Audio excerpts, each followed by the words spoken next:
Block 1. The restaurant hummed with quiet conversations and the gentle clink of silverware against porcelain. Soft amber lights hung from the ceiling, casting everyone in a golden glow that made even the plainest faces look mysterious. I smoothed down the front of my black dress, the only one I owned that wasn't faded from too many washes, and checked my watch again. 20 minutes past our meeting time, and still no sign of Tyler, my blind date.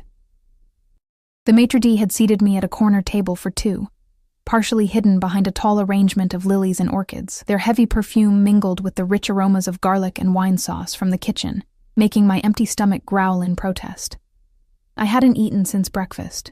Saving room for this dinner I couldn't really afford. Just a few more minutes, I whispered to the waiter as he passed by with a sympathetic glance. My third glass of water sat untouched, the ice long melted. The couples around me were deep in conversation, leaning toward each other over plates of steaming pasta and seafood. I felt painfully visible in my solitude, my phone clutched in my hand like a lifeline. Mia had promised Tyler was reliable. "He's my boyfriend's cousin," she'd assured me. "Decent job, nice apartment, and actually looking for something serious." After the string of disasters I'd endured in the last year, decent and nice sounded like winning lottery numbers. But now, as I sat alone in a restaurant I couldn't afford, I wondered if this was just another cosmic joke at my expense. I was about to gather my dignity and leave, when the front door opened, and every molecule of air in the room seemed to shift. 3 men entered, and the restaurant's ambient noise dampened as if someone had turned down the volume. The first 2 were built like brick walls in expensive suits, their eyes scanning the room with practiced precision. But it was the man between them who drew every gaze, including mine. He moved with the fluid grace of a predator, each step deliberate yet effortless. His charcoal suit looked custom-made, molding perfectly to broad shoulders and a lean waist. Dark hair, styled just enough to look intentional rather than fussy, framed a face of severe angles and shadows. He couldn't have been much older than 30, yet there was something ancient about his eyes, dark, knowing, and utterly unreadable. I didn't realize I was staring until those eyes locked with mine. For one excruciating moment, I couldn't breathe. Then, mercifully, he looked away, following the maitre d' to a private alcove on the opposite side of the restaurant. My phone buzzed, breaking the spell. A text from Mia. "Tyler got called into emergency surgery. He's so sorry. Rain check? Of course. Tyler the surgeon. Too important for our date." I sighed, gathering my purse and jacket. The waiter approached with a sad smile, ready to clear away the unused place setting. "I'm afraid my date isn't coming," I said, forcing a casual tone. "Just the check for the water, please. The water is complimentary, miss," he replied with surprising gentleness. "No charge." Small mercies. I nodded gratefully and stood to leave, accidentally knocking my fork to the floor. As I bent to retrieve it, a different voice, low, smooth, with the barest hint of an accent I couldn't place, spoke from behind me. "Leaving so soon?" I straightened too quickly, nearly colliding with a solid chest. The man from the entrance stood there, close enough that I caught the scent of his cologne.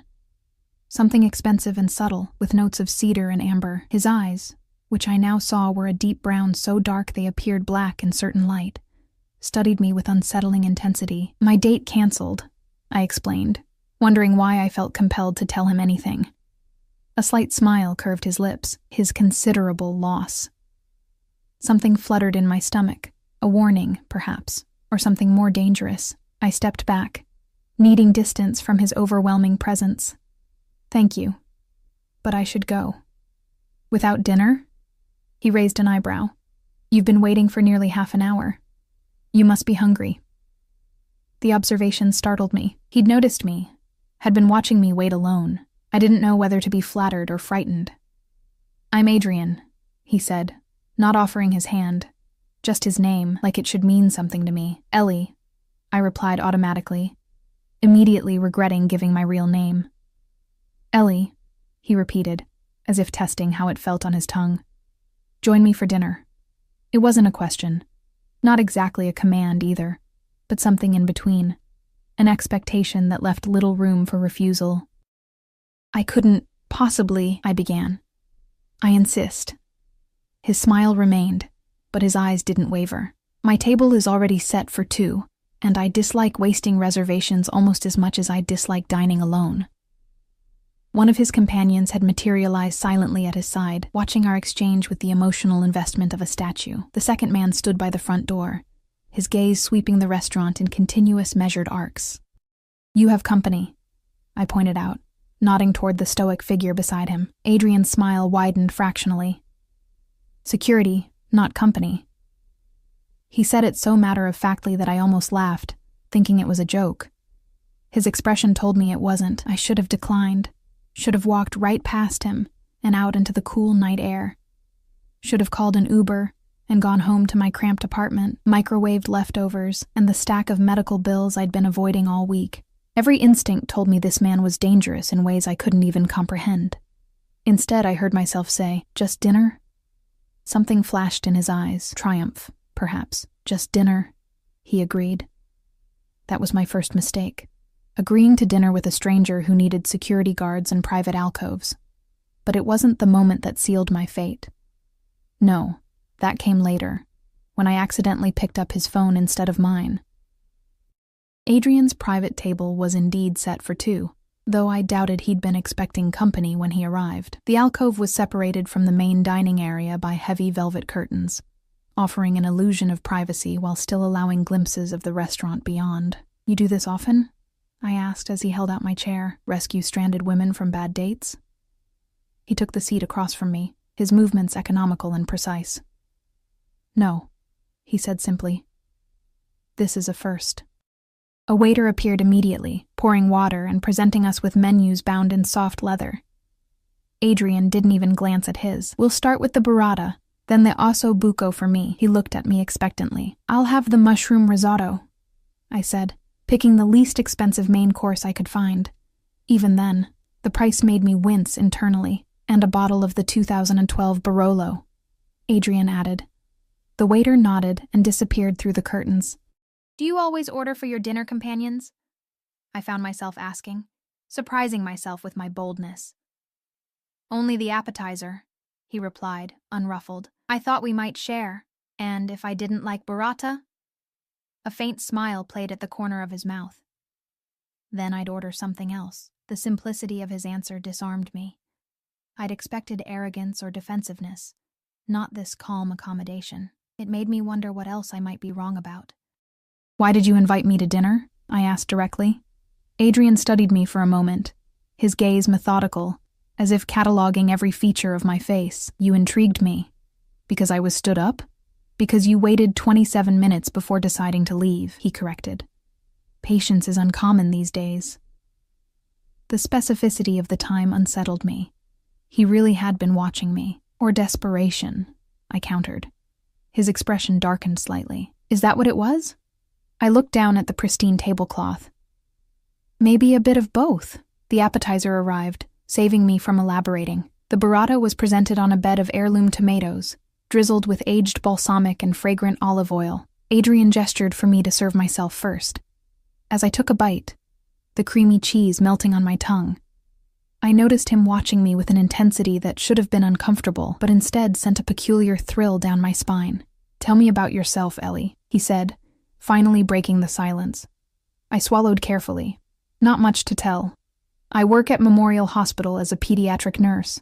I have a tiny apartment with an even tinier balcony, and apparently, I have terrible taste in blind dates."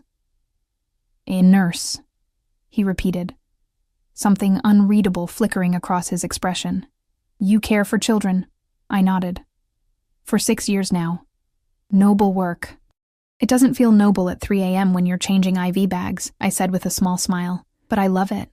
The kids make it worthwhile." "You have none of your own?" The question was personal, but his tone made it seem like a natural progression of our conversation. "No," I answered. "Someday, maybe." Adrian nodded, accepting this without comment. "And your family?"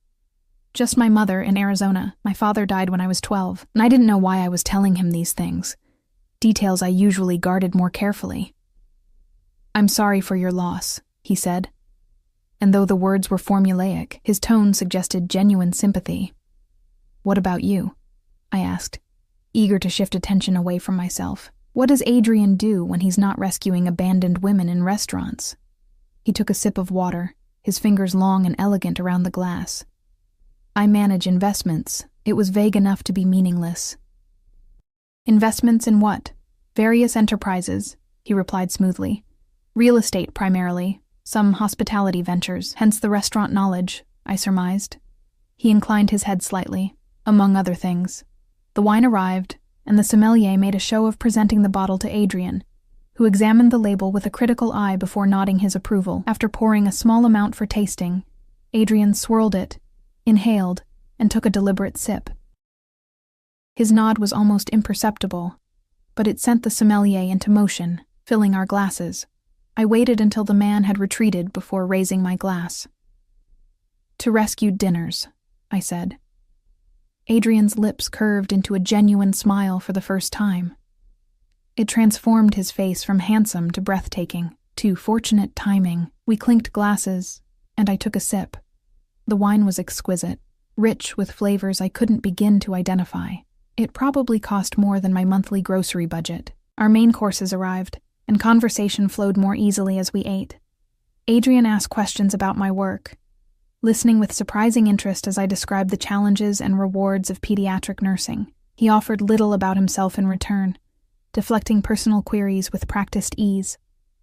What emerged instead was a portrait of a man who noticed everything, from the slight limp of our waiter to the argument brewing at a table across the restaurant. It should have made me uncomfortable, this hyper-awareness. Instead, I found myself relaxing in his presence, protected by his attention rather than exposed by it.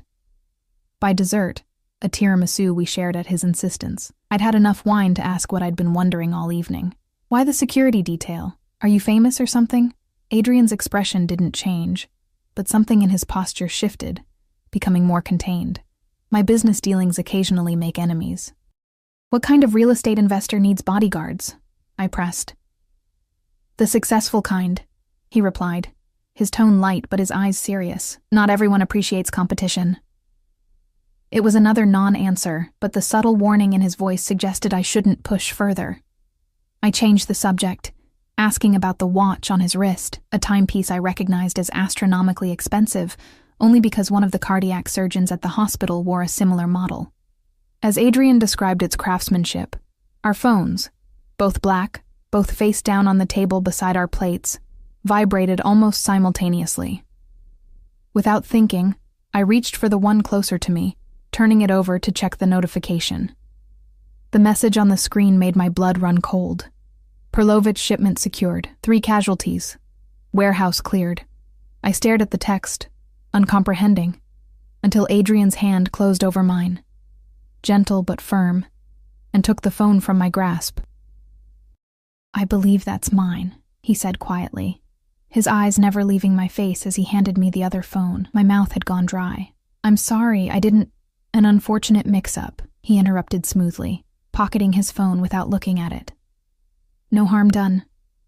But there was harm done. I'd seen something I shouldn't have, and the knowledge hung between us like a blade. I should go, I said, pushing back from the table. Adrian's expression remained neutral, but his eyes had turned cold. Of course. It's getting late. He signaled for the check, which appeared instantly. I reached for my purse, but his slight headshake stopped me. My invitation, my treat. I didn't argue. I wanted this evening over, wanted to be back in my apartment with the door locked and the night's event safely categorized as a strange encounter never to be repeated. Adrian stood when I did, buttoning his suit jacket in one fluid motion. Allow me to see you home. It wasn't an offer. The hairs on the back of my neck rose. That's not necessary, I said quickly. I can call an Uber. I insist, he repeated, the same phrase he'd used to invite me to dinner. It carried the same weight of inevitability. One of his men materialized at the entrance to our alcove, and Adrian spoke to him in a language I didn't recognize. Something Slavic, perhaps. The man nodded and disappeared again. My driver will bring the car around, Adrian explained, placing his hand at the small of my back to guide me through the restaurant. His touch was light, but unmistakably proprietary, as if he'd claimed me in some way I didn't fully understand. I felt eyes on us as we walked toward the exit. Curious, envious, wary. I wondered how many of them knew who he was, what he did. I wondered if I was the only one in the dark. Outside, a black Bentley idled at the curb. One of Adrian's men held the rear door open. This close to freedom, I made one last attempt. Really, I can get myself home. Adrian's hand remained at my back, a gentle pressure guiding me forward. It's no trouble. I wouldn't be able to sleep knowing I'd left you to find your own way. The concern might have sounded genuine if not for the steel underneath it. As we reached the car, he leaned close, his breath warm against my ear. Besides, Ellie, we need to discuss what you saw on my phone. Don't you think? And in that moment, I realized my second mistake wasn't picking up his phone. It was thinking I had any choice in what happened next. The inside of the Bentley smelled of rich leather and Adrian's subtle cologne. The privacy partition was already raised, sealing us away from the driver and the second security guard who sat in the passenger seat. Streetlights streamed across Adrian's face in rhythmic intervals, illuminating then shadowing his features like a noir film. I pressed myself against the door, putting as much distance between us as the spacious back seat would allow. My heart hammered against my ribs, loud enough that I was certain he could hear it. "Your address?" Adrian asked, his voice deceptively casual. I hesitated. The last thing I wanted was for this man to know where I lived, but I saw no way out of the situation. The child locks were probably engaged, and even if I managed to open the door, we were already moving through downtown traffic. "Westwood Gardens, on Elmhurst Avenue," I finally answered, giving the name of my apartment complex rather than my specific unit number. Adrian nodded, pressing a button near his armrest. The partition lowered slightly. "Westwood Gardens," he instructed, then raised the partition again without waiting for acknowledgement. Silence stretched between us, taut as a wire. I stared out the window, watching familiar landmarks slide by. We were taking the most direct route to my home, which offered a small measure of relief. "You're afraid," Adrian observed after a moment. I turned to face him. "Shouldn't I be?" He studied me, his expression thoughtful. "You saw a business message that meant nothing to you. 3 casualties doesn't sound like nothing." His eyes narrowed fractionally. "You're very direct." "Only when I'm terrified," I admitted.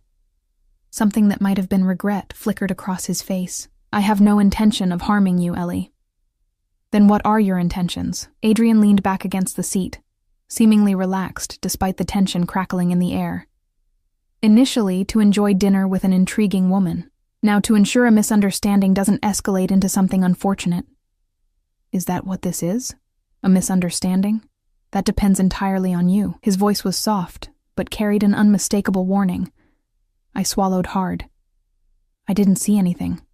A smile ghosted across his lips. "Now you're lying." "I saw a text about a shipment," I conceded. "That's all." "And the other part?" I met his gaze directly. "People get hurt in accidents all the time." Adrian's smile widened, showing the barest hint of teeth. "Indeed they do."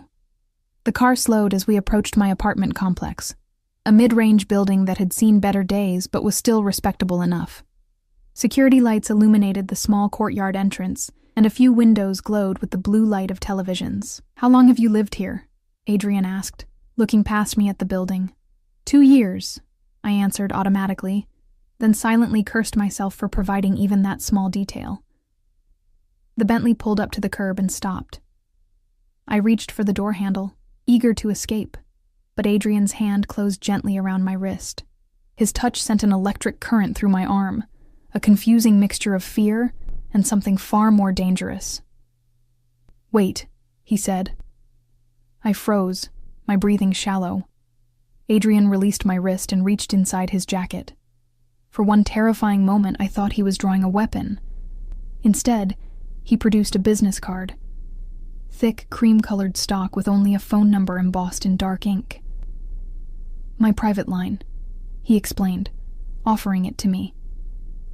"If you need anything at all, call this number." I stared at the card. Why would I need anything from you? "Life is unpredictable," he said simply. When I didn't take the card, he reached for my hand, turned it palm up, and placed the card in it, folding my fingers over the thick paper. His hand lingered on mine a moment longer than necessary. "I enjoyed our dinner, Ellie," he said, and the sincerity in his voice was almost more frightening than the threat had been. "Perhaps we can do it again sometime." "I don't think that would be wise," I managed to say. Adrian's expression was unreadable. Wisdom is rarely compatible with desire. Before I could process that statement, the door beside me opened. The security guard stood waiting, his face impassive. I stumbled out of the car, clutching my purse and the unwanted business card. "Good night, Ellie," Adrian called. "Sleep well." The door closed, and the Bentley pulled away smoothly, leaving me trembling on the sidewalk.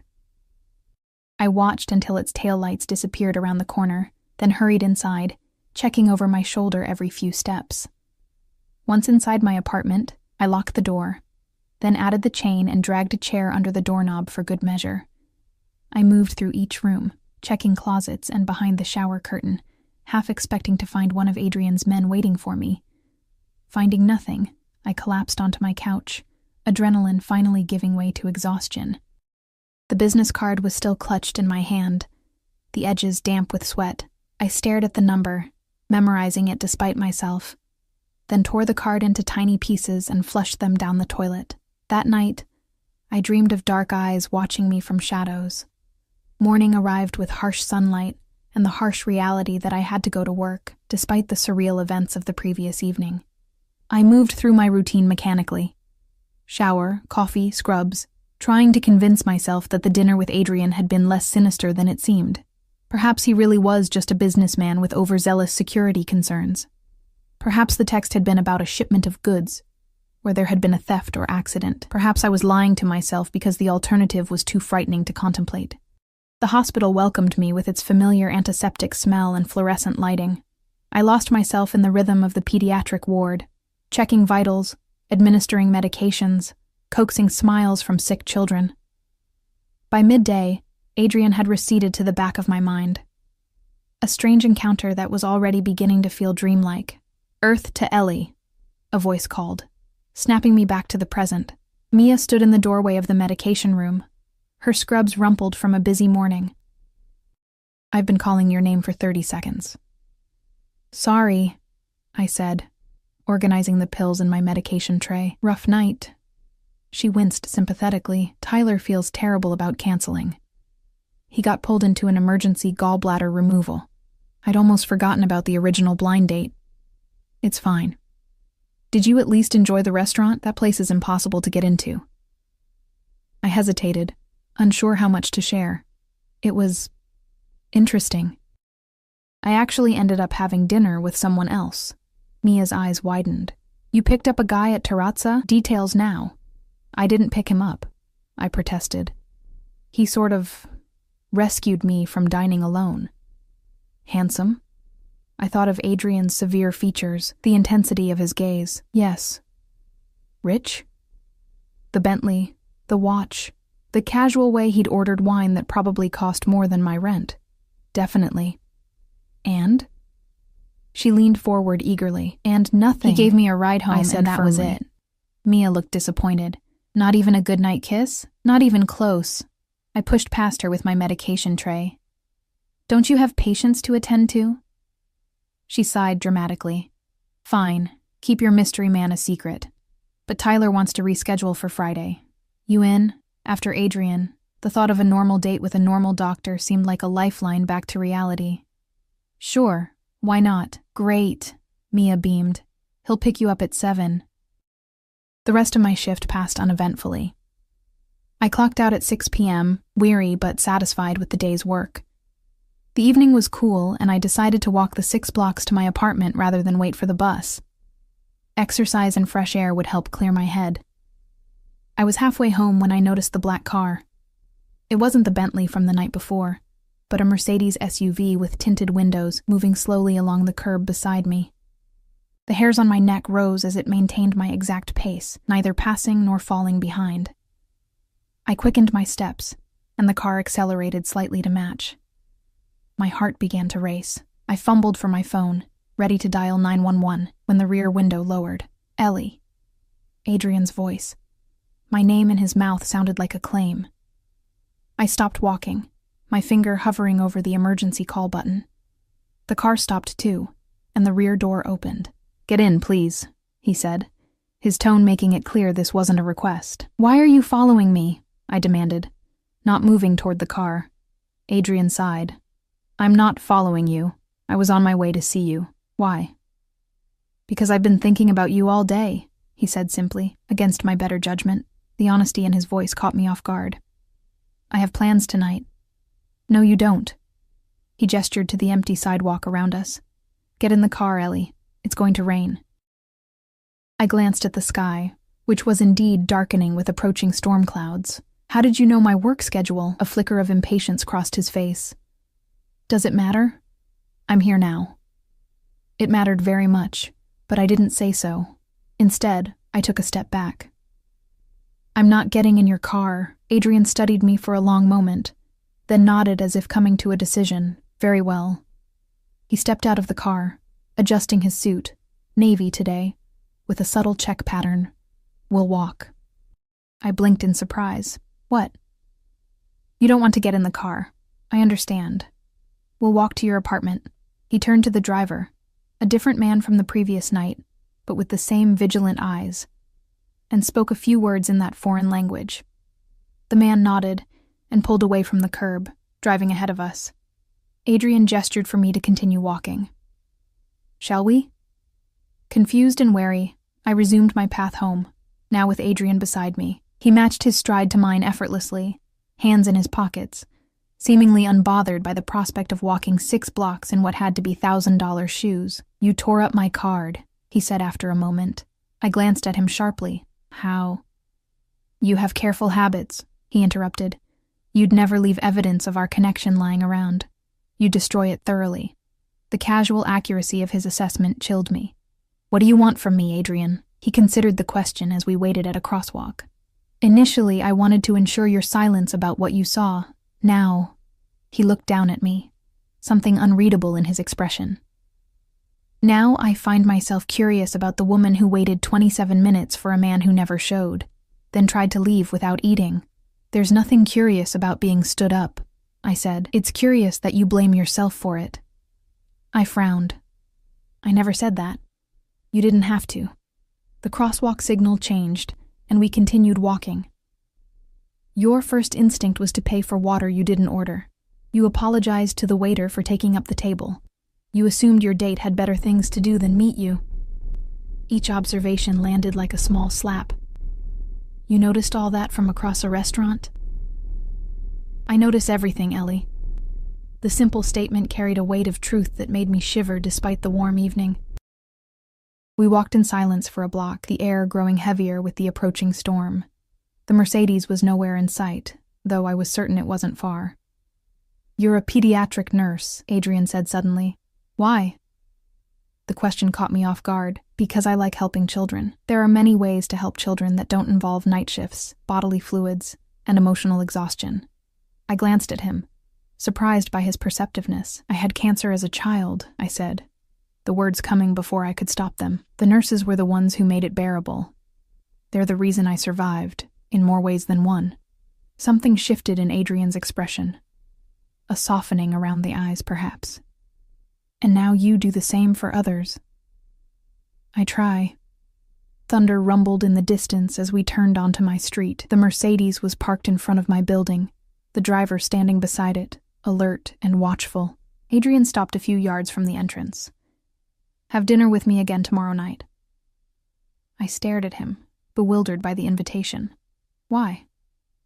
"Because I want to see you again," he said, as if it were the most obvious thing in the world. "I don't think that's a good idea." "Why not?" I gestured vaguely. "Because of whatever it is you do. Because you have men watching me. Because you're clearly dangerous." A smile tugged at the corner of his mouth. "All valid concerns. Then you understand why I'm saying no." "I understand why you should say no," he corrected, "but I don't think you will." Rain began to fall, fat drops splattering on the sidewalk between us. Neither of us moved. "I have a date tomorrow night," I said. It was a lie, but he didn't need to know that. Adrian's expression hardened almost imperceptibly. With whom? The surgeon who canceled yesterday. Another lie, since Tyler's rescheduled date wasn't until Friday. Cancel it. The command was soft, but absolute. I lifted my chin defiantly. No. He took a step closer, and despite myself, I held my ground. Rain began to soak through my scrubs, plastering my hair to my forehead. Adrian remained perfectly dry beneath a black umbrella that had materialized from nowhere, held by the driver who now stood silently behind him. "You don't know me, Ellie," Adrian said, his voice barely audible above the rainfall. "But I promise you, I'm a better option than a man who would leave you waiting alone in a restaurant. Because you'd never stand me up, because I'd never let you go in the first place." The possessiveness in his voice should have terrified me.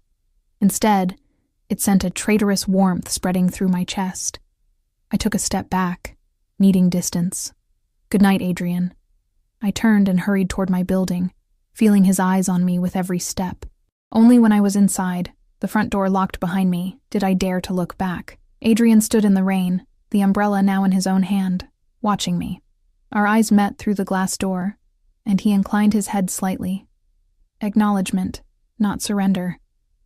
Then he turned and walked to the waiting car, his movements unhurried despite the downpour. As the Mercedes pulled away, I leaned against the wall, my heart racing. I'd rejected him, yet I felt certain this wasn't the end. Whatever game we were playing, Adrian wasn't the type of man who lost.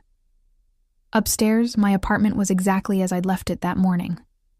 I peeled off my wet scrubs and stood under a hot shower, trying to wash away the lingering sensation of Adrian's presence. When I emerged, wrapped in my threadbare robe, I checked my phone out of habit. A text from an unknown number glowed on the screen. "Sweet dreams, Ellie." I nearly dropped the phone.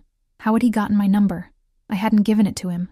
But then, I hadn't given him my work schedule or the specific location of my apartment building either. Adrian, it seemed, had ways of getting whatever information he wanted. I should have been outraged, should have blocked the number immediately. Instead, I found myself staring at those two simple words until the screen went dark. That night, sleep eluded me. Every creak of the building, every distant car horn had me sitting up in bed, convinced Adrian had changed his mind about letting me refuse him. When I did finally drift off near dawn, my dreams were filled with rain and dark eyes, and the unsettling sense of being both pursued and protected. I woke to sunlight streaming through my curtains and the realization that I'd made a terrible mistake. In trying to push Adrian away, I'd only made myself more interesting to him. Men like him, powerful, dangerous men, didn't accept rejection. They saw it as a challenge, and something told me Adrian never lost a challenge. My shift at the hospital dragged endlessly. Every time the doors to the pediatric ward opened, I tensed, half expecting Adrian to walk through them. He didn't, but his absence felt deliberate, as if he were allowing me space to reconsider his dinner invitation. "You look like you're expecting a ghost," Mia commented as we restocked supplies in the treatment room. I forced a smile. "Just tired."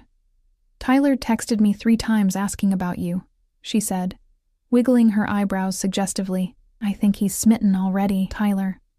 The normal doctor with the normal life who'd stood me up. He seemed like a character from a different story now, one far less complicated than the narrative I'd stumbled into. "That's nice," I said non-committally. Mia frowned. "Okay, what gives? Yesterday you could barely function after your mystery dinner date, and today you're completely disinterested in a gorgeous surgeon who's practically begging for a chance with you." I carefully arranged gauze pads in their container. "It's nothing." "Bull." She planted herself in front of me, arms crossed. "Spill it, Ellie." "Did something happen with restaurant guy?" The concern in her eyes was genuine, and I suddenly longed to confide in someone, to have another person validate the strangeness of my situation with Adrian. "He found me after work yesterday," I admitted, "followed me home." Mia's eyes widened. "What? That's stalking." "It wasn't exactly like that," I hedged, though it absolutely was. "He wanted to have dinner again, and, what did you say?" I said no. She exhaled in relief. "Good." "Did he back off?" I thought of the text message, the certainty in Adrian's voice when he told me I wouldn't refuse him. Not exactly. Mia's expression darkened. Do you need to file a report? My brother-in-law's a cop. No. The word came out sharper than I intended. The mere thought of police involvement made my stomach clench with fear, though whether for myself or for Adrian I couldn't say. No police. It's fine. I can handle it. Are you sure? Because this sounds serious, Elle. I nodded, regretting having said anything. I'm sure. He's just persistent. What's his name? Let me look him up. Adrian, I said before I could stop myself. I don't know his last name. Mia pulled out her phone. Adrian what? What does he do? Investments, I replied vaguely. Real estate. She frowned at her screen. That doesn't narrow it down much. It doesn't matter, I said firmly, taking the phone from her hands. I'm not seeing him again. The lie tasted bitter on my tongue. Even as I spoke, I knew it was only a matter of time before I found myself across from Adrian again. The gravity of his presence was too strong to resist indefinitely. Mia studied my face, her expression troubled. Be careful, Ellie. Men who don't take no for an answer are dangerous. If only she knew how right she was. The rest of the day passed in a blur of medications, vital signs, and reassuring small patients. By the time I clocked out, the sun was setting, casting long shadows across the hospital parking lot.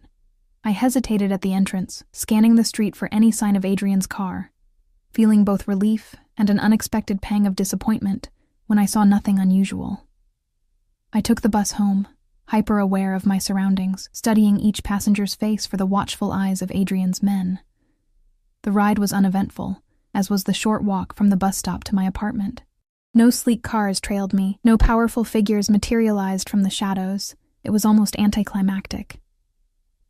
Inside my apartment, I kicked off my shoes and headed straight for the shower, letting hot water wash away the hospital smell and the lingering tension in my shoulders. Afterward, I changed into comfortable leggings and an oversized sweater, ready for a quiet evening alone. I was heating leftover pasta when someone knocked on my door. My heart leaped into my throat.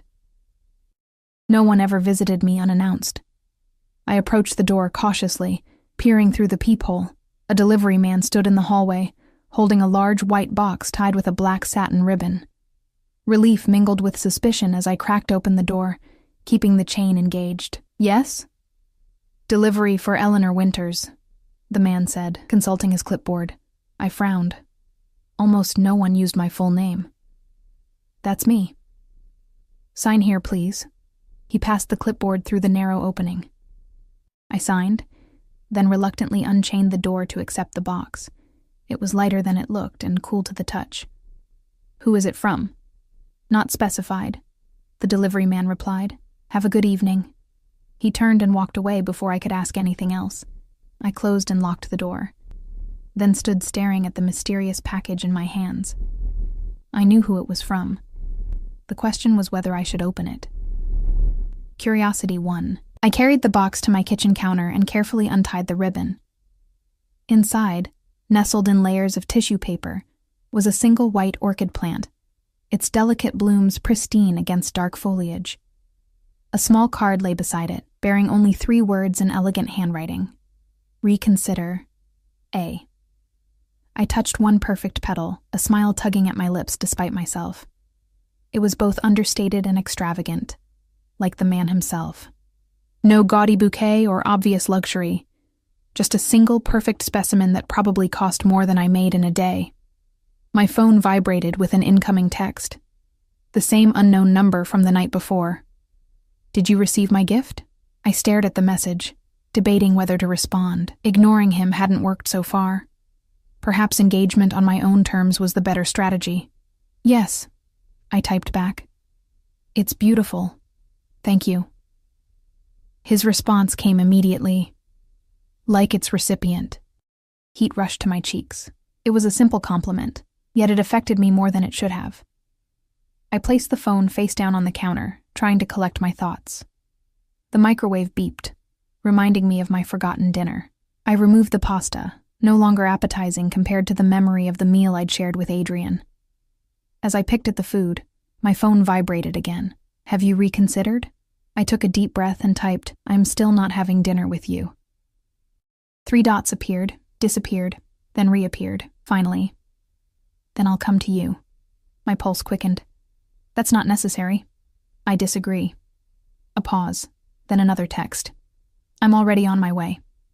Panic fluttered in my chest. Adrian, no. I'm not dressed for company.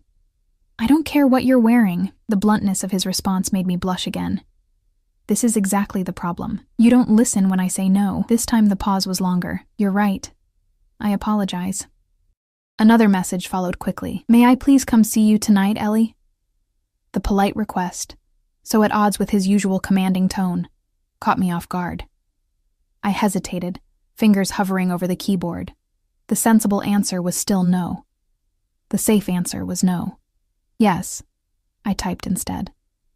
But just for a little while. Thank you. I'll be there in 20 minutes. I stared at the screen in disbelief. What had I just done?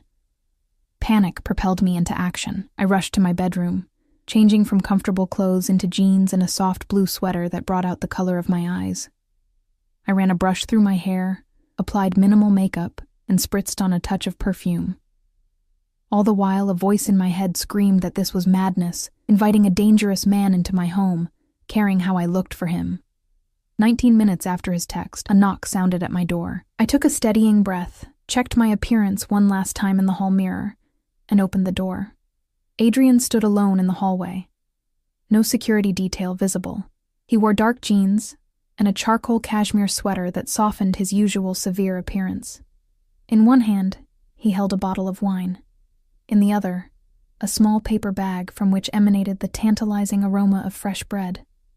I thought you might be hungry, he said, his eyes taking in my appearance with obvious appreciation. I already ate, I lied. A knowing smile curved his lips. No, you didn't. I stepped back to let him in, unsettled by his certainty. How would you know that? The same way I know you've been checking the door all evening, expecting me despite your refusal. He moved past me into the apartment, his presence immediately making the space feel smaller. You're drawn to me, Ellie, as I am to you. Fighting it only makes it more compelling. I closed the door, leaning against it. That's a convenient theory. Adrian surveyed my apartment with interest. The modest furniture, the bookshelves crammed with medical texts and paperback novels, the small balcony overlooking the street below. His gaze lingered on the orchid, now displayed on my coffee table. You like the flower, he observed. It's lovely, I admitted. He nodded, seemingly pleased. Do you have wine glasses? The domestic normality of the question was almost comical given the circumstances. In the cabinet above the sink, Adrian moved to my kitchen with the easy confidence of someone accustomed to navigating unfamiliar spaces. He found the glasses, opened the wine with a corkscrew he produced from his pocket, and poured 2 generous servings. Your apartment suits you, he said, handing me a glass. Unpretentious, yet thoughtfully arranged. I took the wine, careful not to let our fingers touch. Thank you, I think. It was a compliment. He gestured to the couch. May I? I nodded, and he sat, placing the paper bag on the coffee table between us. I remained standing, maintaining distance. You can relax, Ellie, he said softly. I didn't come here to harm you. Why did you come? Adrian took a sip of his wine, considering. Because you fascinate me. You barely know me. I know enough. He leaned forward, elbows on his knees. I know you dedicate your life to helping children. I know you survived cancer and carry that experience with you. I know you live alone, but keep fresh flowers on your windowsill because they remind you of your mother's garden in Arizona. I stared at him, a chill running down my spine. How could you possibly know that? I make it my business to know things, Ellie, especially about people who interest me. The casual invasion of my privacy should have infuriated me. Instead, I felt a confused mixture of fear and flattery. That's not normal behavior, Adrian. I've never claimed to be normal. He reached for the paper bag. Are you going to sit? I hesitated, then perched on the armchair adjacent to the couch, keeping the coffee table between us. Adrian opened the bag, revealing warm pastries filled with spiced meat and vegetables. Georgian khachapuri, he explained, offering me one. An old family recipe. The food smelled incredible, and my neglected dinner had left me hungry. I accepted it cautiously. Your family is Georgian? A shadow crossed his face. My mother was. She died when I was young. The unexpected vulnerability in his voice caught me off guard. I'm sorry. He shrugged slightly. It was a long time ago. I took a bite of the pastry, the flavors exploding on my tongue. Buttery dough, savory meat, herbs I couldn't identify. This is amazing. Adrian smiled, a genuine expression that transformed his features. I'm glad you like it. For a moment, we ate in companionable silence. The wine loosened the knot of tension in my shoulders, and I found myself relaxing despite my better judgment. Tell me something, Adrian said suddenly, when you saw the message on my phone. What did you think? The abrupt shift back to dangerous territory made me tense again. I tried not to think about it at all. But you did. I set down my wine glass. I thought you might be involved in something illegal. And that frightened you? Of course it did. Adrian studied me intently, yet you let me into your home tonight. I met his gaze. Maybe I'm making a mistake. Or maybe you understand something fundamental about me. He leaned closer. I would never harm you, Ellie. Never. The conviction in his voice was absolute. But you harm others. When necessary. He didn't deny it. Didn't try to soften the truth. My world isn't kind or gentle. But within it, I protect what's mine. A shiver ran through me at the implication. I'm not yours. Aren't you? His eyes held mine, dark and knowing. From the moment you took my phone by mistake, our paths became intertwined. You know things about me that could be dangerous, for both of us. That creates a bond whether you want it or not. A bond based on fear. For now, Adrian set his empty glass on the table. But that can change. The intensity of his gaze made my heart race. He was dangerous, possibly criminal, certainly controlling. Everything I should be running from, yet something about him called to a part of me I hadn't known existed. A part that recognized his darkness and wasn't afraid.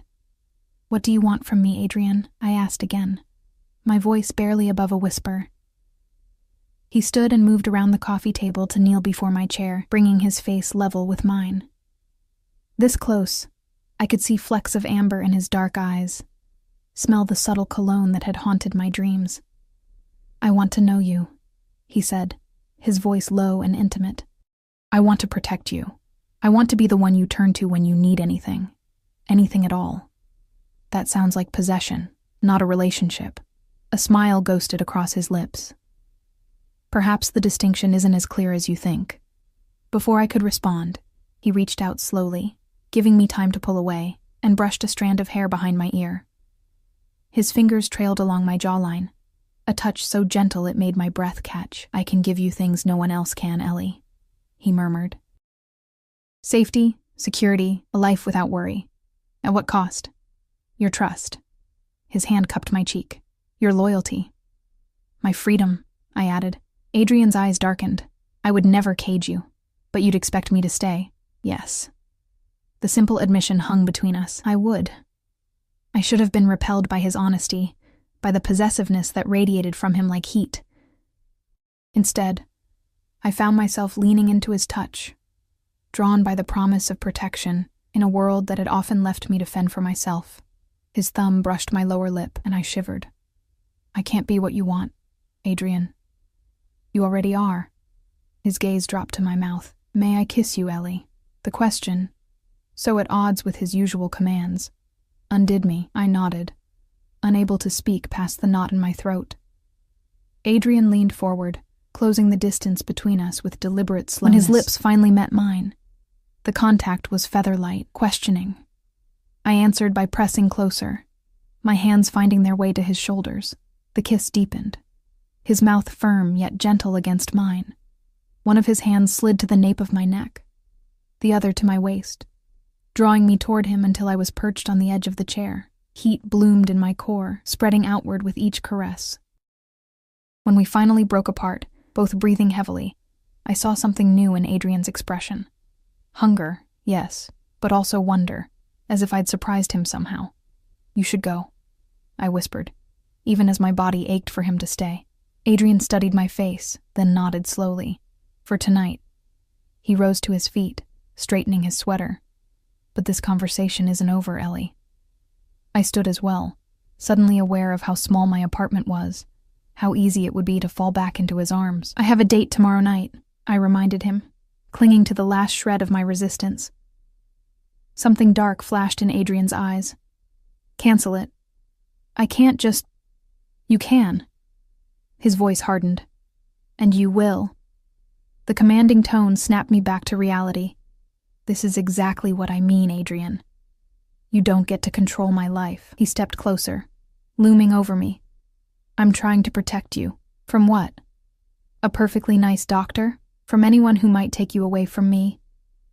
The raw possessiveness in his voice should have terrified me. Instead, it sent a traitorous thrill through my body. I took a steadying breath. I barely know you. We've had one dinner and one kiss. That doesn't give you the right to dictate who I see. Adrian's jaw clenched. For a moment, I thought he might argue further. Then, surprisingly, he stepped back. You're right, he said, though the words seemed to cost him. You're free to make your own choices, Ellie. But understand this. I don't share what's mine. If you choose to pursue this doctor, whatever exists between us ends tonight. That's an ultimatum. It's the truth. He moved to the door, his posture rigid with controlled emotion. Call me when you've made your decision. And if I choose him? Adrian's hand paused on the doorknob. Then I wish you happiness. He turned to face me, his expression grave. But know this, I would have given you everything, would he?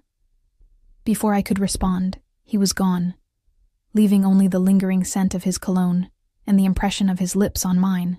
I sank back into my chair, emotions warring within me. The rational part of my brain screamed that I'd had a lucky escape, that Adrian was dangerous, controlling, possibly criminal. I should block his number, cancel Friday's date with Tyler, and forget both men existed. But as I touched my fingers to my lips, still warm from Adrian's kiss, I knew I was already too entangled to simply walk away. The orchid on my coffee table seemed to watch me accusingly, its white petals pristine in the dim light.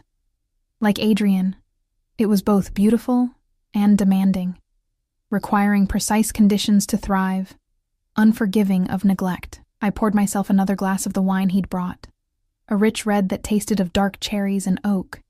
As I sipped, I tried to imagine a future with Adrian, a life of luxury and protection, but also of secrets and probable danger. Then I tried to picture the alternative, a normal relationship with someone like Tyler, safe and predictable. Both paths stretched before me, diverging into vastly different futures. The choice seemed impossible, yet it was mine to make, or so I thought. I couldn't have known that fate and Adrian had already decided for me. Sleep eluded me that night. I tossed and turned, replaying Adrian's kiss, his ultimatum, the intensity in his eyes when he'd said, I don't share what's mine. Each time I closed my eyes, I saw his face, felt the ghost of his touch on my skin. By morning, I was exhausted and no closer to a decision.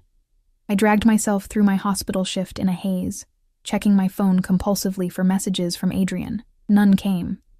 His silence felt deliberate, a space created for me to miss him, to wonder where he was and what he was doing. It worked. You look terrible, Mia observed bluntly as we ate lunch in the hospital cafeteria. Did Mystery Man show up again? I pushed salad around my plate, something like that. She leaned forward. Spill. Now. I hesitated, then gave her a heavily edited version. A persistent admirer who'd brought wine and food to my apartment, a kiss that had left me breathless, and an ultimatum about my date with Tyler. Mia's eyes widened with each detail. Wait, so this Adrian guy is basically telling you it's him or Tyler, after one dinner and a makeout session? When she put it that way, it sounded insane. Yes. Tell him to go to hell, she said firmly. That's some serious control freak behavior. Red flag city. I know, I agreed, though part of me rebelled against her assessment. She hadn't felt the connection I had with Adrian, hadn't seen the vulnerability beneath his commanding exterior. So you're still on for tomorrow with Tyler, right? Mia pressed. I nodded, though uncertainty gnawed at me. Right. Good, he's excited. Keeps asking what your favorite flowers are. She smiled. I told him lilies. Lilies are fine, I said absently, thinking of the perfect white orchid Adrian had sent, how he'd somehow known it would appeal to me more than any traditional bouquet. The rest of the day dragged interminably. By the time I clocked out, my nerves were frayed from lack of sleep and constant anticipation. Every time the ward doors opened, I expected to see Adrian, and every time he wasn't there, disappointment warred with relief. Outside the hospital, the evening air was crisp with early autumn.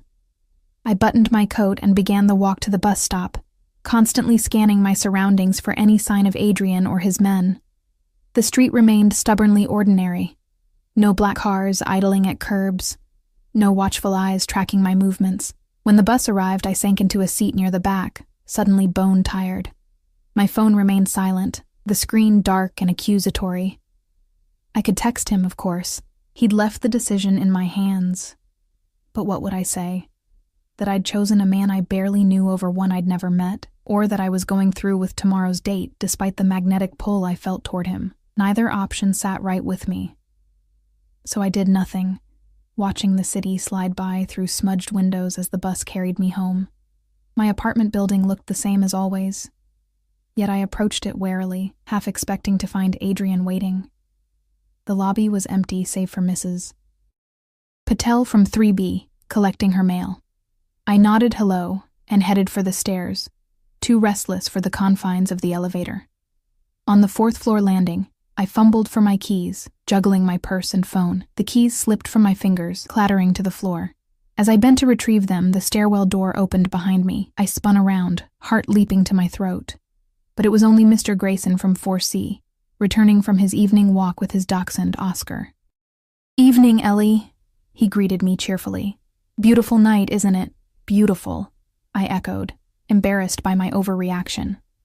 I unlocked my apartment door, checked all the rooms out of habit, and finally allowed myself to relax. No Adrian, no security detail, no mysterious packages, just the quiet emptiness of my modest home. The orchid still sat on my coffee table, elegant and serene. I touched one perfect petal, remembering Adrian's words. "I would have given you everything." The past tense haunted me. Had I already lost him by not immediately choosing him? The thought brought an unexpected ache to my chest. I changed into comfortable clothes, heated leftovers, and settled on the couch with a medical journal I needed to review. The words blurred before my eyes, my mind constantly circling back to Adrian, his touch, his kiss, the possessive gleam in his eyes when he looked at me. My phone rang, startling me from my thoughts. An unknown number, not Adrian's. I answered warily. "Hello? Ellie? It's Tyler." The voice was pleasant, a warm baritone tinged with a slight southern accent. "Hope you don't mind me calling. Mia gave me your number." "Oh, hi, Tyler." I sat up straighter, guilt washing over me for reasons I couldn't quite articulate. "No, I don't mind." "Great." He sounded genuinely relieved.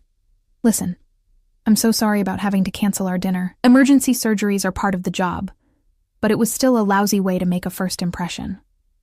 "It's fine, really," I assured him. "I understand how it is. I was wondering if we could move our date up to tonight instead of tomorrow. I just found out I'm on call Friday, and I'd hate to risk having to cancel again." Tonight.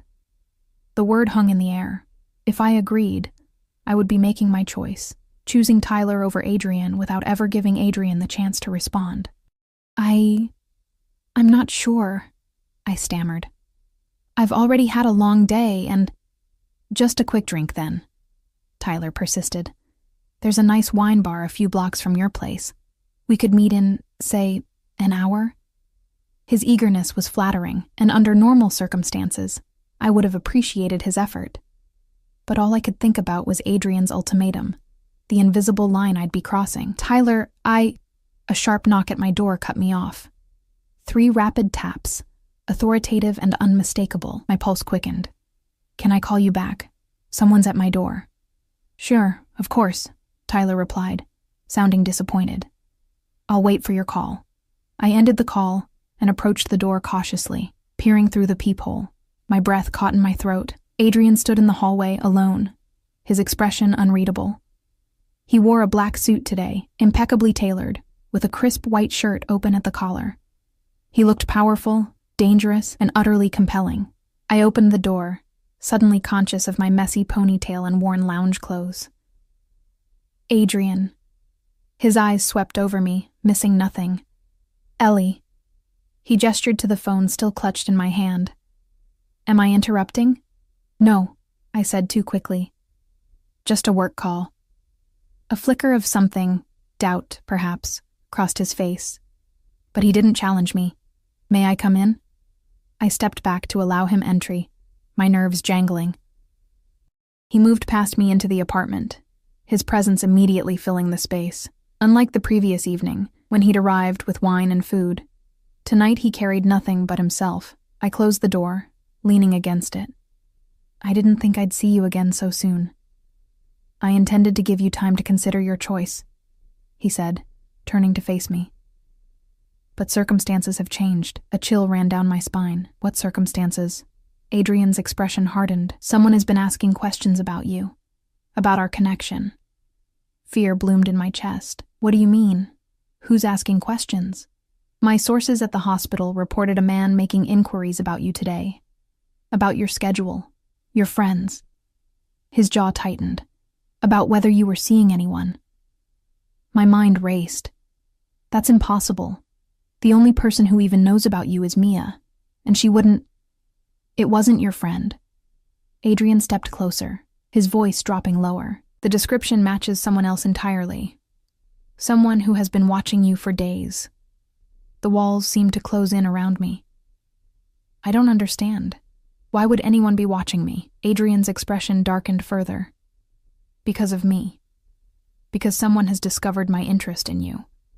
And that puts me in danger? The question came out more steadily than I felt.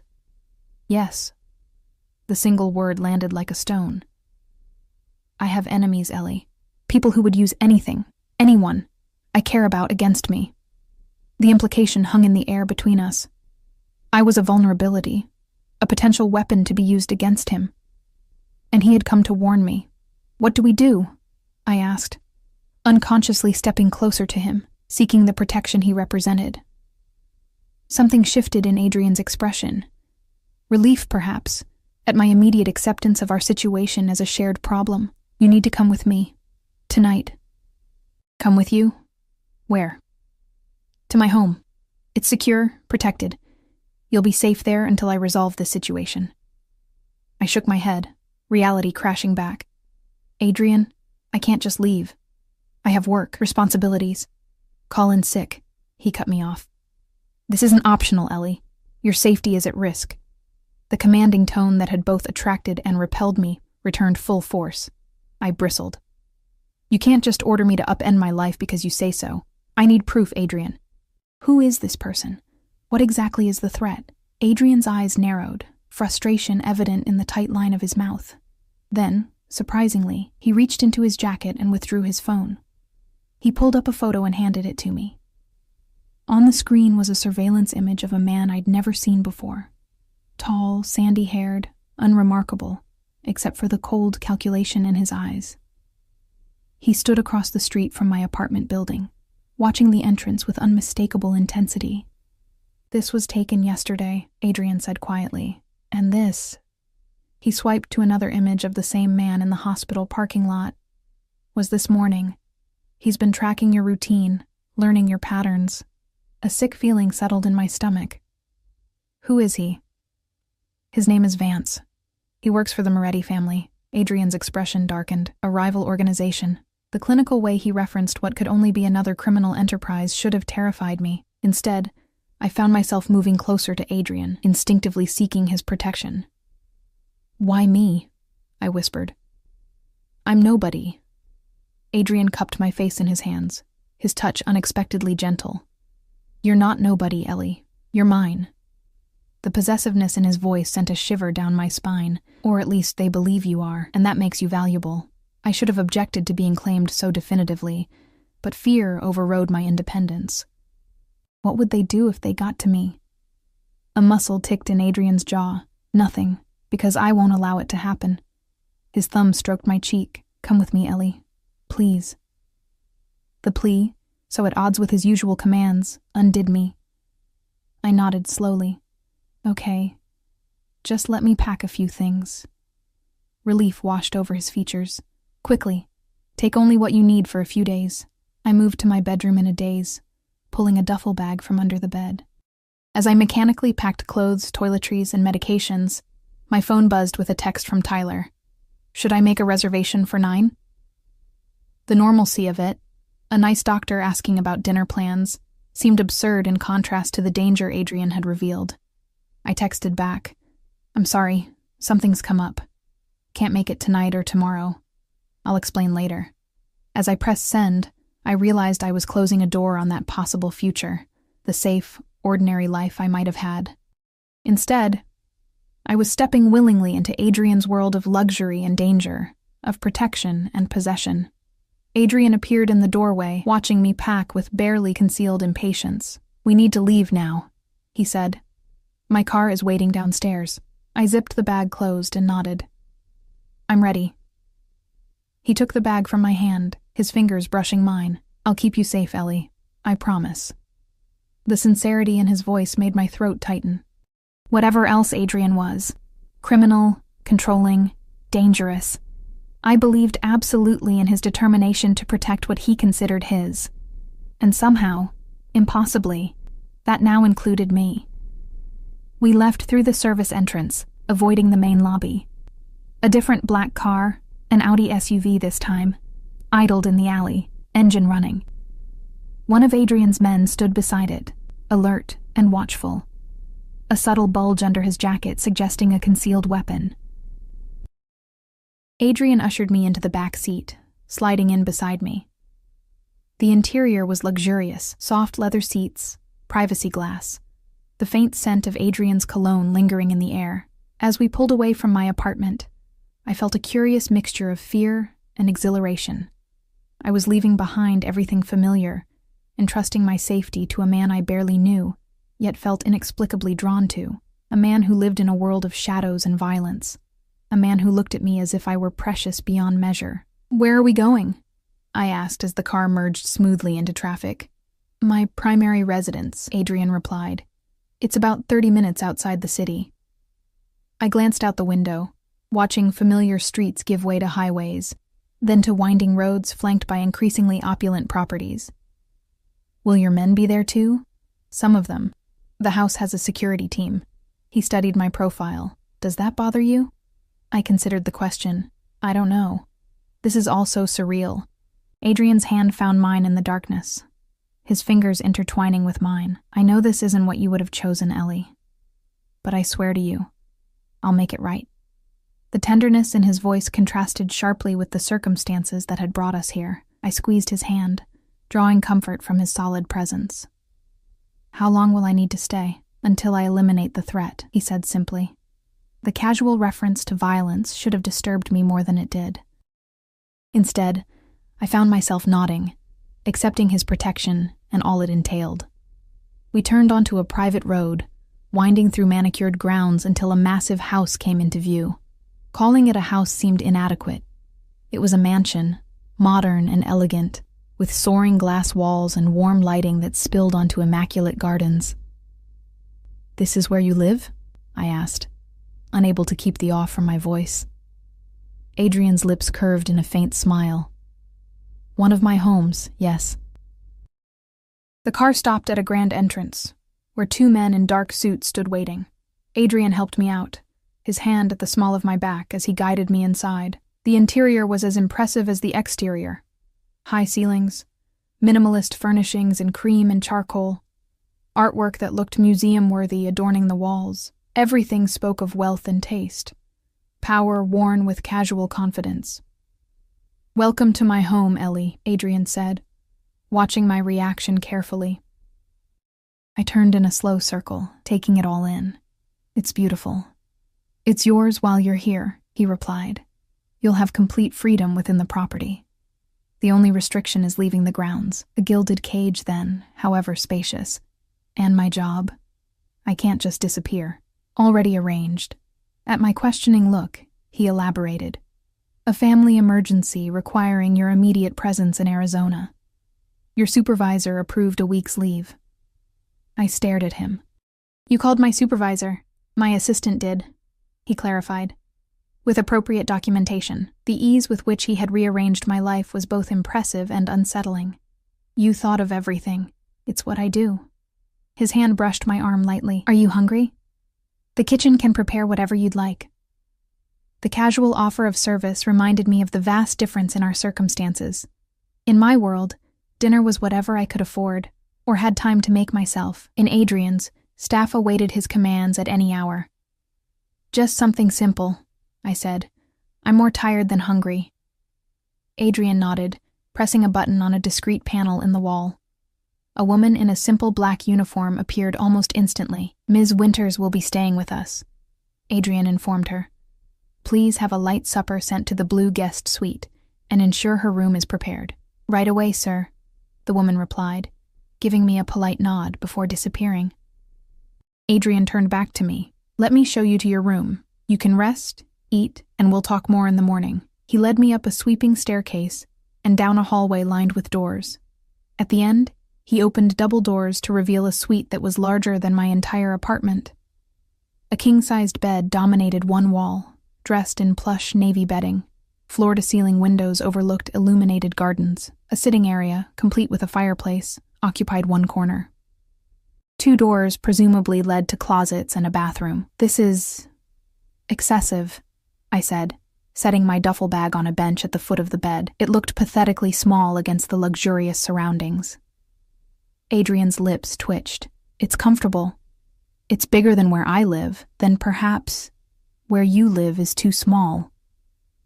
He crossed to a panel similar to the one downstairs and pressed a series of buttons. Soft music filled the room, and the fireplace ignited with a gentle whoosh.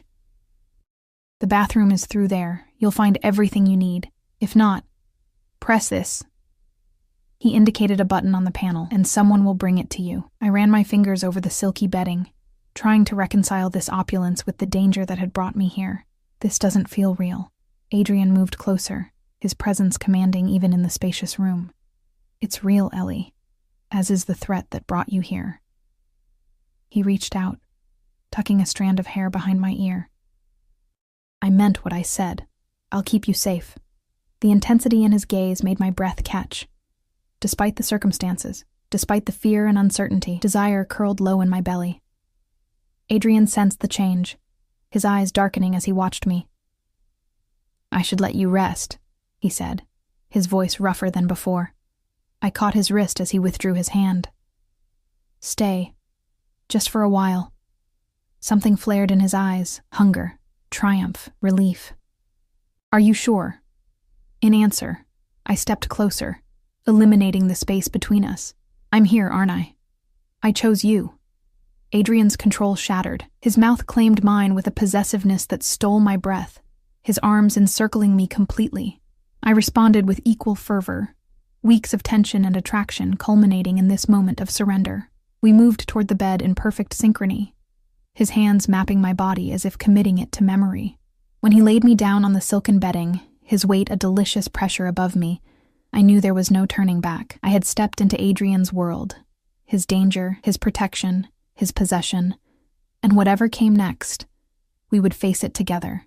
In the soft glow of firelight, as Adrian whispered promises against my skin, I surrendered to the knowledge that I was his, and he, with all his power and darkness and danger, was mine. Morning light filtered through sheer curtains, casting patterns across the unfamiliar ceiling above me. For a disoriented moment, I couldn't remember where I was. Then the events of the previous night came flooding back. The warning, the hasty departure from my apartment, and Adrian. I turned my head to find the space beside me empty, though the indentation in the pillow suggested he hadn't been gone long. The sheets still held his warmth and the faint scent of his cologne. I stretched languidly, my body pleasantly sore in ways that brought a flush to my cheeks, as I remembered how thoroughly Adrian had claimed me. A soft knock at the door roused me from my reverie. I pulled the sheet up to cover myself. Yes? Breakfast, Ms. Winters, a female voice called. May I come in? I glanced down at my state of undress and the scattered clothing that told the story of last night's passion. Just a moment, please. I scrambled from the bed, retrieving Adrian's discarded shirt from the floor and slipping it on. It fell to mid-thigh, decent enough for a brief interaction. I ran fingers through my tangled hair and opened the door. A different woman from the one I'd met last night stood there, holding a tray laden with covered dishes, a carafe of coffee, and a small vase containing a single white rose. Her expression remained professionally neutral as she took in my appearance. "Good morning," she said. "Mr. Volkov asked that breakfast be brought to you. Where would you like it?" Volkov. Adrian's surname. It sounded distinctly Russian, not Georgian as he'd implied. Another small deception, or simply an omission. "By the window is fine," I said, gesturing to a small table and chairs overlooking the gardens. She moved efficiently, setting out the meal with practiced grace. "Mr. Volkov asked me to tell you he had urgent business this morning, but will return by noon. In the meantime, the house and grounds are at your disposal. If you need anything, press the call button." "Thank you," I replied, still processing Adrian's absence. "Is there a phone I could use? I should check in with my friend." The woman hesitated. Mr. Volkov suggested that outside communication be limited for security reasons. However, if it's urgent, I can arrange for a secure line. Of course. I was in a gilded cage after all. "It's not urgent. Thank you." She nodded and left, closing the door silently behind her. I approached the breakfast tray, lifting covers to reveal an array of perfect pastries, fresh fruit, and scrambled eggs that smelled divine. A note propped against the coffee carafe caught my eye. I unfolded it to find Adrian's elegant handwriting. "Ellie, business requires my attention this morning. Stay within the house and grounds. The staff will see to your needs. What's mine is yours." Until later, a short, commanding, and possessive, so perfectly Adrian. I smiled despite myself and sat down to enjoy the meal, which was as delicious as it looked. After breakfast, I explored the bathroom, a marble sanctuary with a shower large enough for 4 people and a soaking tub beside floor-to-ceiling windows that overlooked a private garden. Toiletries in my preferred brands, how had he known, were arranged neatly on the counter. I showered, using the unfamiliar yet luxurious products, and dressed in clothes from my hastily packed bag. They looked woefully out of place in these opulent surroundings, but they were mine. Perhaps the only thing that was truly mine in this place. With nothing else to do, I decided to explore. The hallway outside my suite was quiet, the plush carpet muffling my footsteps as I wandered. The house was even larger than I'd realized, with multiple wings and what seemed like endless rooms. Some doors were closed, while others revealed glimpses of elegant sitting rooms, a library, and what appeared to be a home theater. Staff members appeared occasionally, always polite, always watching. I felt their eyes follow me, not hostile, but vigilant.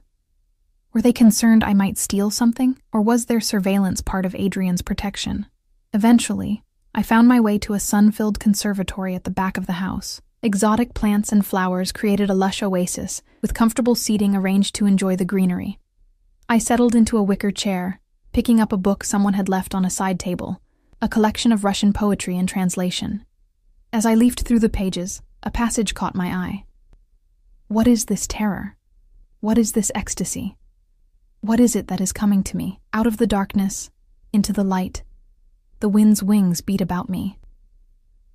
"Akhmatova," a voice said from behind me. "One of my mother's favorites." I turned to find Adrian standing in the doorway watching me. He'd changed since last night, now wearing a charcoal suit that emphasized the breadth of his shoulders and the leanness of his frame. His expression was unreadable, but his eyes held a warmth reserved only for me. "You startled me," I said, closing the book. "I thought you weren't coming back until noon." My business concluded early. He moved into the room with his characteristic fluid grace, coming to stand before me. "Did you sleep well?" Heat rose to my cheeks as memories of the previous night flooded back. "Very." A smile tugged at the corner of his mouth. "Good." He reached down, taking my hand and pulling me to my feet. "Come, there's something I need to show you." Curiosity piqued, I followed him through the house to a room I hadn't discovered in my explorations, a study with dark wood paneling, leather furniture, and walls lined with books. One wall was dominated by monitors displaying security feeds from various points around the property. Adrian closed the door behind us, the soft click somehow ominous. "Sit, please." I perched on the edge of a leather chair as he moved behind an imposing desk. He pressed a button, and one of the monitors changed to show a news broadcast. The volume rose, and a reporter's voice filled the room. "Found dead in his vehicle early this morning. Police are investigating the shooting as a gangland execution. Sources close to the investigation suggest Vance Morelli was a known associate of the Moretti crime family." The screen showed a crime scene. A car surrounded by police tape, investigators moving around it with grim expressions. Then a photo appeared, the same sandy-haired man from the surveillance images Adrian had shown me. My blood ran cold. "Is that—" "Yes," Adrian interrupted, his voice flat. "The man who was watching you is no longer a concern." The clinical way he delivered this information made my stomach clench. "Did you—" Adrian's expression hardened. "Would it change things between us if I had?" I swallowed hard, confronting the reality of the man I'd given myself to. "I don't know." He studied me for a long moment, then sighed. "No, Ellie. I didn't kill him personally, but I gave the order. His death is on me as surely as if I'd pulled the trigger." The honesty was both terrifying and oddly comforting. Adrian wasn't trying to shield me from the darkness of his world. He was inviting me to see it, to understand it, to accept it as part of him. "Why are you showing me this?" I asked quietly. "Because you deserve the truth." He came around the desk, kneeling before my chair so our eyes were level. "And because I need you to understand the reality of my life. Of our life together, if that's what you choose." "Our life together," I echoed. "You say that as if I have a choice, but you've already decided, haven't you? You brought me here, rearranged my work schedule, eliminated threats. My life is already entangled with yours." Adrian took my hands in his. "You always have a choice, Ellie. If you want to leave, to go back to your apartment, your job, your normal life, I won't stop you." His grip tightened slightly. "I won't pretend I'll let you go easily, but the choice is yours." I searched his face, looking for deception and finding none. "And if I stay, what then?" "Then you become part of my world completely." His thumbs traced circles on my palms. "Protected, provided for, cherished, but also bound by its rules, its dangers, its secrets, a beautiful prison." Adrian's expression darkened. "Not a prison, a kingdom." He brought one of my hands to his lips, pressing a kiss to my palm. "Where you would reign as queen beside me." The offer was intoxicating in its grandeur, its absolute certainty. This powerful, dangerous man was offering me everything: protection, luxury, devotion, asking only for my loyalty in return. It should have been an easy decision. "I need time," I said finally. "This is all happening so fast." Adrian nodded, though I could see the tension in his jaw. "Of course. Take all the time you need." He stood, helping me to my feet. "In the meantime, I have something for you." He moved to a cabinet behind the desk, unlocking it with a key from his pocket. From inside, he withdrew a small velvet box. My heart stuttered. "Adrian." "Not that," he said with a faint smile. "Not yet, at least." He opened the box to reveal a delicate platinum necklace with a single teardrop diamond pendant. The stone caught the light, sending prismatic colors dancing across the wall. "It was my mother's," Adrian said softly. "One of the few things I have left of her. I'd like you to wear it." The sentiment behind the gesture moved me more than the obvious value of the piece. "It's beautiful, but I couldn't—" "Please." He removed the necklace from the box. "Allow me this." I turned, lifting my hair as he fastened the chain around my neck. The pendant rested just above my collarbone, cool against my skin. Adrian's fingers lingered at my nape, sending shivers down my spine. "Perfect," he murmured, turning me to face him again. "It belongs with you." The possessive pride in his eyes made my breath catch. I touched the diamond, feeling its weight. Not just the physical weight of the stone, but the significance of accepting such a gift from him. "Thank you," I said softly. Adrian's phone buzzed in his pocket, breaking the moment. He checked it with a frown. I need to take this. Make yourself at home. We'll talk more over dinner. He pressed a kiss to my forehead and left, already speaking in rapid Russian into the phone. Alone in his study, surrounded by evidence of his power and influence, I felt the weight of my decision more keenly than ever. The diamond at my throat seemed to pulse with each heartbeat, a tangible reminder of the choice before me. Return to my ordinary life or embrace the extraordinary, dangerous world Adrian offered. I wandered back to the conservatory, seeking solace among the greenery. As I settled into the same chair as before, my fingers unconsciously reached for the pendant. Adrian's mother's necklace, a family heirloom given to me after knowing him for barely a week. The gesture spoke of permanence, of intentions far beyond a casual affair. Hours passed as I sat there, weighing my options. The sun began to set, casting long shadows across the marble floor. A staff member appeared to light lamps throughout the room, informing me that dinner would be served in an hour. I returned to my suite to change, finding that in my absence, the closet had been filled with clothes in my size. Dresses, blouses, jeans, even lingerie, all of obvious quality and expense. Another assertion of Adrian's control, his desire to provide, to shape my existence to fit within his world. I chose a simple blue dress that complemented the diamond pendant and made my way to the dining room, where Adrian awaited. He'd changed as well, into dark trousers and a black cashmere sweater that softened his usual severity. He rose as I entered, his eyes appreciative as they took in my appearance. "You found the clothes," he observed, pulling out my chair. "Hard to miss an entire wardrobe appearing in my closet," I replied, settling into the seat. "You didn't have to do that. I wanted to." He took his place across from me as staff appeared with wine and appetizers. "I want you to have everything you need, everything you desire." "And what about what I want?" I asked quietly. Adrian's expression grew serious. "That's precisely what I'm asking, Ellie. What do you want?" The directness of the question caught me off guard. What did I want? Safety, certainly. Comfort, yes, but also meaning. Purpose. Love. Could I find those things with Adrian, or would his world eventually suffocate what made me who I was? "I want to understand you," I said finally. "Not just what you do, but who you are, where you came from, how you became this."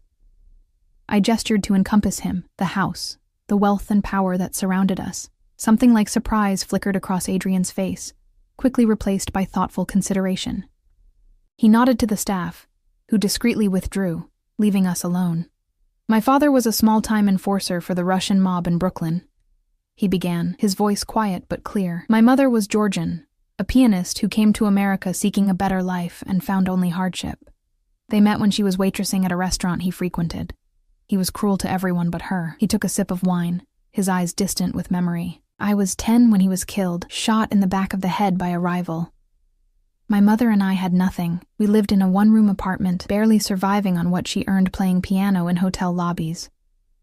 I listened, rapt, as Adrian shared his past for the first time. "What happened to her?" "Cancer," he said simply. "I was 15. She refused treatment she knew we couldn't afford, choosing instead to pay for my education. By the time she died, I'd already started working for the organization, running errands, delivering messages. They took care of me, in their way." "And you rose through the ranks," I surmised. A ghost of a smile touched his lips. "Not immediately. I was smart, but impatient. I made mistakes. Nearly got myself killed more than once." His expression hardened. "But I learned. I built alliances. I eliminated threats. Eventually, I took control. And now? Now I control legitimate businesses. Real estate, import, export, entertainment venues. But yes, there are other interests as well. The kind that don't appear on tax forms." He held my gaze steadily. "I won't pretend to be something I'm not, Ellie. Not with you." The honesty in his voice moved me. Whatever else Adrian was, he wasn't hiding his true nature from me. "Thank you for telling me. You asked for the truth. You deserve nothing less." He reached across the table to take my hand. "Now I have a question for you." My heart quickened. "Yes?" Can you accept me as I am? Not some sanitized version, but the reality of who I am and what I do? It was the central question, the one I'd been circling since that first dinner. Could I love a man whose world was built on violence and control, whose power came from fear as much as respect? A man who ordered deaths as casually as he ordered wine? I don't know, I answered honestly. But I want to try. Relief washed over Adrian's features. That's all I ask. He squeezed my hand. Stay with me, Ellie. Give us a chance. Before I could respond, the dining room door opened, and one of Adrian's security men entered urgently. Sir, there's a situation. Adrian's demeanor changed instantly, all softness vanishing behind a mask of cold authority. What is it? The Moretti family. They've taken retaliatory action for Vance. The man glanced at me uncertainly. She stays, Adrian said firmly. Continue. They hit the riverfront property. 2 of our men are down, and they've made contact. They're demanding a meeting. Adrian's expression darkened dangerously. Prepare the car. Full security detail. I want everyone armed and ready in 5 minutes. Yes, sir. The man withdrew swiftly. Adrian turned back to me, his eyes now cold with fury. I need to handle this. Fear clutched at my heart. You're going to meet them? After they attacked your people? It's how this works, Ellie. He stood, already reaching for his phone. Stay here. The house is secure. I'll return as soon as possible. I rose as well, panic rising in my throat. Adrian, don't go. Call the police. A harsh laugh escaped him. The police? This isn't your world, Ellie. There are no authorities to appeal to here. Only power and those willing to use it. He moved to leave, but I caught his arm. Then take me with you. Adrian froze, staring at me as if I'd lost my mind. Absolutely not. It's too dangerous. You said I was yours, I countered. That you would protect me. If I'm going to be part of your world, I need to understand all of it, not just the luxury and the romance, but this too. No. His voice was iron. I won't risk you. But you'll risk yourself? I challenged. What happens to me if you don't come back? Do I just wait here, trapped in your house, not knowing if you're dead or alive? Conflict raged in his eyes. Ellie. I'm a nurse, Adrian. If someone's hurt, I can help. And if these people are targeting you because of me, I should be there. I touched the diamond at my throat. You gave me this because it meant something to you. Well, you mean something to me too. I'm not letting you face this alone. For a long moment, Adrian said nothing, the muscle in his jaw working as he weighed his options. Finally, he gave a sharp nod.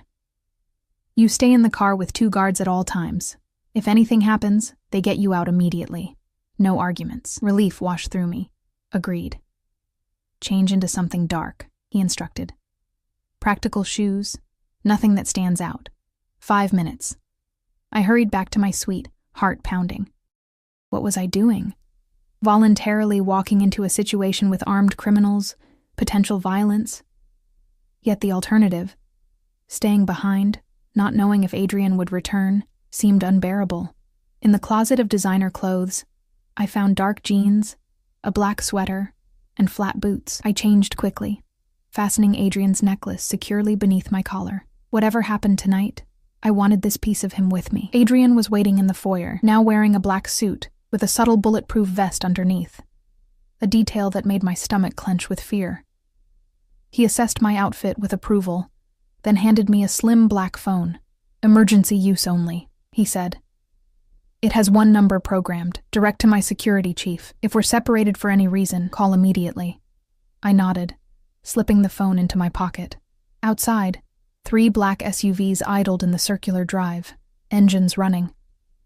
Men with visible weapons stood by each vehicle, their expressions grim. Adrian led me to the middle SUV, opening the door himself rather than delegating. Remember what I said. You stay in the car. I remember, I assured him, sliding into the back seat. He joined me, and immediately 2 guards took positions on either side of our vehicle. The small convoy pulled away from the mansion, heading back toward the city I'd left less than 24 hours ago. As streetlights illuminated Adrian's profile in rhythmic flashes, I studied the man I'd chosen, his severe features set in lines of concentration, his hands steady on his phone as he sent rapid-fire texts. There was no softness in him now, no trace of the lover who had held me through the night. This was Adrian Volkov, the man his enemies feared. Yet when he glanced at me, concern evident in his eyes, I knew both versions were equally real. The question was whether I could accept the whole of him. Darkness and light, tenderness and violence. The convoy turned into an industrial area near the waterfront, a landscape of warehouses and empty lots. We stopped before a nondescript building, its windows dark, a sign advertising River City Storage hanging crookedly from the facade. "Stay here," Adrian commanded, squeezing my hand briefly before exiting the vehicle. His men formed a protective formation around him as they approached the building. I watched through the tinted windows, heart in my throat, as they disappeared inside. Minutes stretched endlessly. The two guards left with me maintained vigilant silence, their eyes constantly scanning our surroundings. I clutched the emergency phone in my pocket, praying I wouldn't need to use it. A gunshot shattered the silence, then another and another. My blood turned to ice as rapid gunfire erupted from inside the building. The guards beside me tensed, hands moving to their weapons. "We need to get her out of here," one said to the other. "No," I protested. "Adrian is in there." "Mr. Volkov's orders were clear," the guard replied grimly. "If there's danger, we extract you immediately." As they debated my fate, the warehouse door burst open. Adrian emerged, supporting a bleeding man, one of his security team. Behind them, more of Adrian's men backed out, weapons drawn, covering their retreat. Without thinking, I flung open the car door and ran toward them. "Ellie, no!" Adrian shouted, but I was already at his side. "I'm a nurse," I said, already examining the wounded man's injury, a gunshot to the shoulder. "Get him to the car." Adrian looked furious, but there was no time to argue. Together, we helped the injured guard to the SUV. Once inside, I tore open his shirt to better assess the wound. "Clean through," I announced, pressing a handkerchief someone handed me against the bleeding. "He needs a hospital." "No hospitals," Adrian said tersely, as the convoy peeled away from the warehouse, tires screeching. "We have a private doctor." I applied steady pressure to the wound, using skills honed over years of emergency situations. "What happened in there?" Adrian's expression was thunderous. "A trap. They never intended to negotiate." He checked his phone, sending another text. "The doctor will meet us at the safe house." "Safe house? Not your home?" "Too risky. They could have followed us there." He touched my face briefly. "You shouldn't have left the car, and you shouldn't have gone into an obvious trap," I countered. Yet here we are. A ghost of a smile touched his lips. "Touché." The convoy wound through back streets and industrial areas, eventually stopping at what appeared to be an abandoned factory. Inside, however, was a fully equipped living space, sparse but functional, with a medical area already set up. An older man with silver hair and a doctor's bag waited for us. He took one look at the injured guard and gestured to a treatment table. "Bring him here." I helped transfer the wounded man, then stepped back as the doctor began his work. Adrian pulled me aside, his expression grave. "You could have been killed," he said, his voice low and intense. "If anything had happened to you, but it didn't," I interrupted. "I'm fine," and I helped. Adrian shook his head, a mix of frustration and admiration in his eyes. "You're either the bravest or the most foolish woman I've ever known." "Maybe both," I admitted. His hand cupped my cheek, his thumb brushing my lower lip. "This is my world, Ellie. Violence, betrayal, constant vigilance. Are you sure it's what you want?" I covered his hand with mine. "What I want is you. The rest, we'll figure out together." Relief and something deeper, something that looked suspiciously like love, flooded his expression. "Together," he agreed. Over the next hours, the wounded guard was stabilized, security measures were strengthened, and plans were made. I watched Adrian in his element, commanding, strategic, decisive. He consulted me on certain matters, included me in discussions, treating me not as a delicate flower to be protected, but as a partner whose opinion had value. By dawn, the immediate crisis had passed. The Moretti family had retreated to regroup, and Adrian's forces had secured our position. The doctor declared the injured guard stable, and a sense of cautious optimism prevailed. Adrian found me on a small balcony overlooking the river, watching the sun rise over the water. He stood beside me, his presence solid and reassuring. "What happens now?" I asked. "We end this," he replied simply. "The Morettis crossed a line. They need to understand the consequences." I nodded, accepting this reality. "And us? What happens to us?" Adrian turned to face me, taking both my hands in his. "That depends entirely on you, Ellie. I can send you away, somewhere safe, far from all this, where you could return to your normal life, or, I prompted, or you stay with me, not just for now, but for always." His eyes held mine, intense and vulnerable in a way I'd never seen before. "I love you, Ellie. I think I've loved you since I saw you waiting alone in that restaurant. And I know it's too soon, too fast, but nothing in my life has ever felt as right as having you beside me." The declaration stole my breath. It was too soon, too fast, too intense. It defied logic and reason, yet in my heart, I knew it was true, for both of us. "I love you too," I whispered. "God help me. But I do." Adrian's smile was like the breaking dawn, brilliant, transformative. He pulled me into his arms, holding me as if I were precious beyond measure. "Stay with me," he murmured against my hair. "Be my strength, my conscience, my heart. Let me protect you, provide for you, love you as you deserve to be loved." I drew back enough to meet his gaze. "I'll stay on one condition. Name it." "I keep working as a nurse," I said firmly. "Not full-time, perhaps, but I need to maintain that part of myself. I need to help children who need me." Adrian considered this, then nodded slowly. "We'll make it work. Enhanced security, limited schedule. But yes, your work is part of who you are.